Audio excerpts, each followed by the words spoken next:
Hello, I'm Steve Shaw, National Coordinator of Football Officials and Secretary Rules Editor for the NCAA. And today we're kicking off our preseason videos with focus on our 2022 rules changes. Now, we're also going to talk about a few of the more significant editorial changes in this video. And we really started our bi-weekly quizzes last week, so I hope you've had a chance to work through that. And let's all commit to working hard as we prepare for our 2022 football season. I know that you will. Our first rule change we're going to talk about is around feigning injuries. And we know that feigning an injury is an integrity issue for all players and coaches. And injured players need to be given full protection under the rules. And if a player presents as injured as an official, we are going to stop the clock for an injury timeout. We'll not take a chance with a player. But the Rules Committee has made a change this year. For questionable game action, an institution or conference can consult the national coordinator who would facilitate a video review. And if there are any findings in the review, the national coordinator will now communicate the findings back to the conference office for further action. Now, here's the type play where we could potentially have an issue. So we have a third down play and the offense is going to make the first down, and then they're going to begin to hustle to the line. And so the defense is caught in a bad situation. They've only got 10 on the field. They're not ready to play. And then we see two defenders go down together. And this is really a bad look for our game. This is what we're trying to prevent with this rule change and allow the conferences to ensure back to our coaches and players that we do not continue the practice of feigning injuries. Our next rule change is in conjunction with the sliding ball carrier. And we know that we give the opportunity for a ball carrier to slide feet first to protect themselves, a player safety rule, and they're down as soon as their backside is lowered. That's where we spot the ball, and that player gets protection as a defenseless player. But now, anytime a ball carrier simulates or fakes a feet first slide, the ball be declared dead at that point by the on-field officials. Now, it's important to note this must be a call that is made on the field, as a fake slide is not a reviewable play in terms of creating the slide. However, replay can come in and look at the spot in relation to a line to gain or the goal line. But this is a call that must be made on the field. And this really comes out of a championship game that we had this past season. We see the quarterback is going to fake a feet first slide. It freezes three defenders, and then the quarterback takes off and scores a touchdown. And we want this rule, we want the defense to stop and let up, and so we can't allow a fake slide to gain additional yardage. So this is a change for this year. It must be a call that occurs on the field. Our next change is around an illegal block after a player has given a fair catch signal. So we know that a receiver who's made a valid or invalid signal for a fair catch and they don't touch the ball, they cannot block or foul an opponent during that down. Now, if they make a block, we're changing the penalty from 15 yards. It will now be 10 yards. But it's important to note that if any personal foul is committed in conjunction with the blocking action, so let's say we have an illegal blindside block or even a targeting foul, the personal foul penalty will be enforced in that case. But if it's just a straightforward blocking after giving the fair catch signal, it will now be a 10-yard penalty. Another penalty enforcement change for this upcoming season is around illegal touching by the offense. Now, we know by rule that an originally ineligible player may not intentionally touch a legal forward pass until it has touched an opponent or an official. Now, it's been a 5-yard penalty, but now this penalty will include loss of down. And this will help clean up some situations where we had illegal touching, a player caught the ball, ran for a first down, and the offense got to repeat the down. And now with loss of down, it'll clean up some of those situations. So just remember, illegal touching by the offense will always include a 5-yard penalty and loss of down. Targeting is always a major topic in our Rules Committee meetings. And coming out of the meetings this year, we have a penalty adjustment for the targeting foul. Now, let me first say that targeting is a player safety rule, and it is actually changing player behavior in terms of the use of the helmet to target opponents and to protect defenseless players' contact to the head or neck area. And we actually averaged 0.2 targeting fouls per game in FBS last year, so that's one targeting foul in every 5 games. So the rule is working, but the penalty component is being changed to ensure accuracy when there is a carryover disqualification in games involving instant replay. And so the change is that if a player is disqualified in the second half for targeting, the conference has the option to consult the national coordinator of officials who would facilitate a video review. And so based on the results of the review, if the national coordinator concludes that it is obvious the player should not have been disqualified for targeting, the conference may vacate the first half suspension of the following game. We have a significant change to the blocking below the waist rule for this year that limits blocking below the waist to the tackle box only. Now, there are 2 distinct benefits for this change. Number 1 is around player safety, as our medical data has shown a statistically significant reduction in lower leg injuries, namely knee injuries, when we limit blocking below the waist. And number 2, it makes the rules straightforward so players can understand the rule and coaches can teach it. Now, the change for Team A, the offense, is that a lineman with initial position inside the tackle box can legally block below the waist on their initial line charge from the front, from the side. And after their initial line charge, these linemen can still block below the waist in the tackle box if it's directed from the front. Now, stationary backs lined up within the tackle box can block below the waist within the tackle box until the ball leaves the tackle box, only if the force of the initial contact is directed from the front. All other Team 8 players, they're not allowed to block below the waist.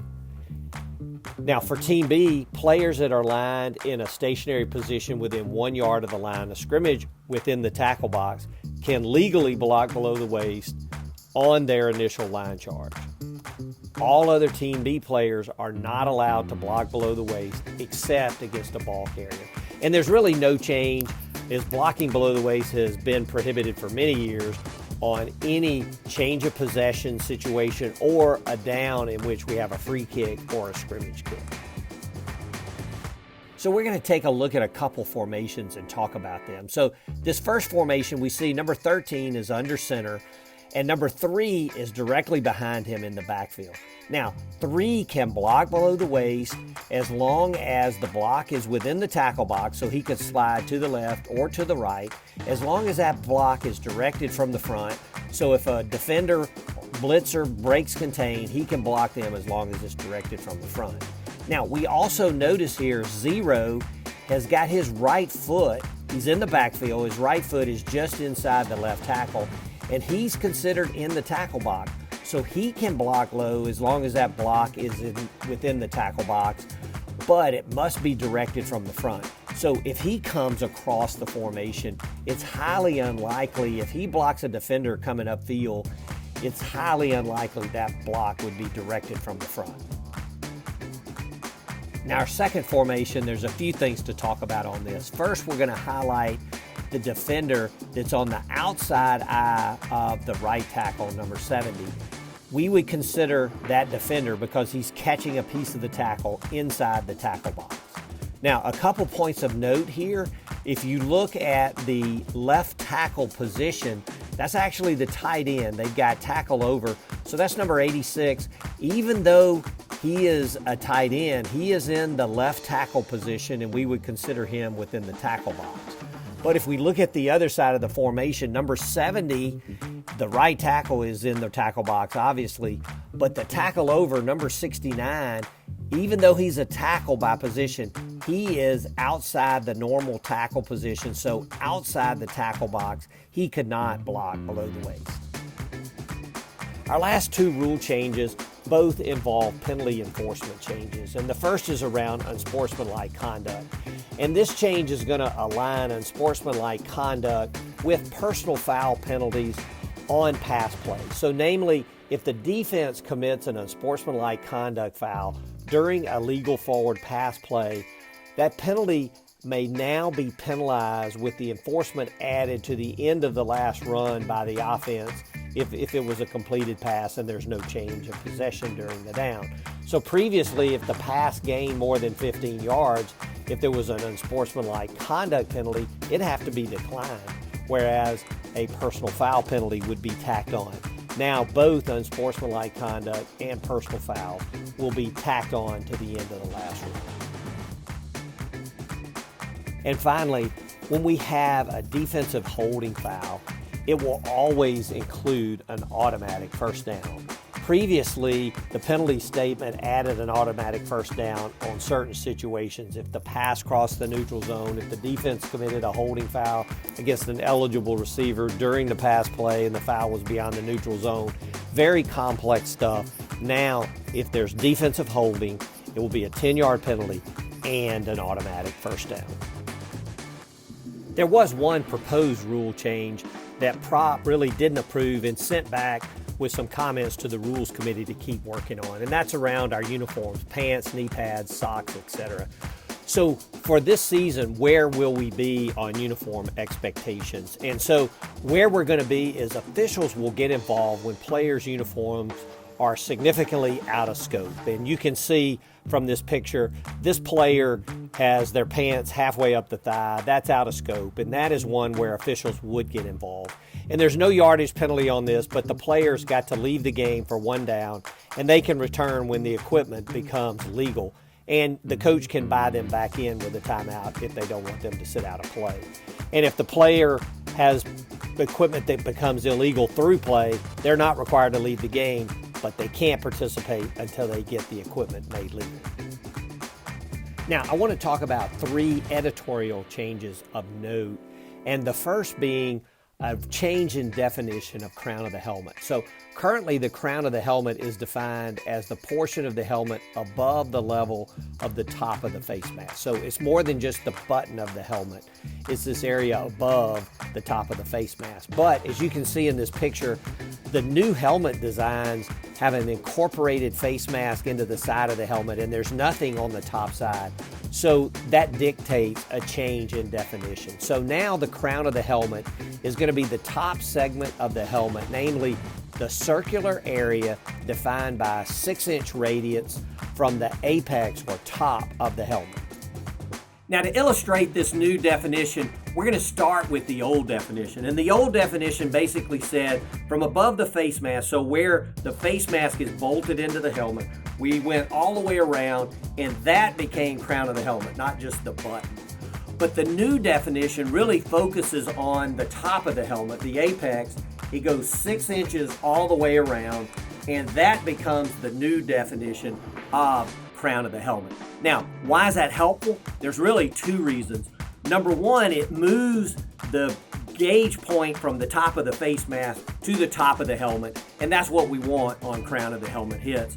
And secondarily, it removes these side hits, glancing blows that might be just above the face mask, but that was never intended to be a foul. A foul is when a player uses the top of their helmet to deliver a blow.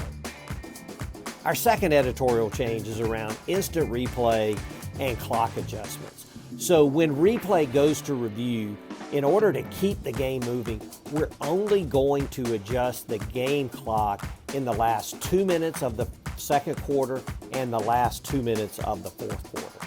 Now, this in no way impedes the replay officials' capability to correct consequential game clock errors anytime in the game. If the clock keeps running through the extra point or we lose time in the game at any point, they can correct that. But during a review, we're only going to adjust the clock in the last 2 minutes of the first half and the last 2 minutes of the game.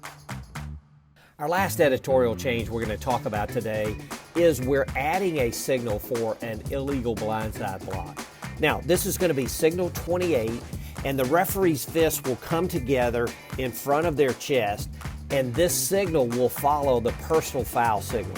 Now, it's important that referees include the word illegal blindside block in their announcement, as all blindside blocks are not illegal.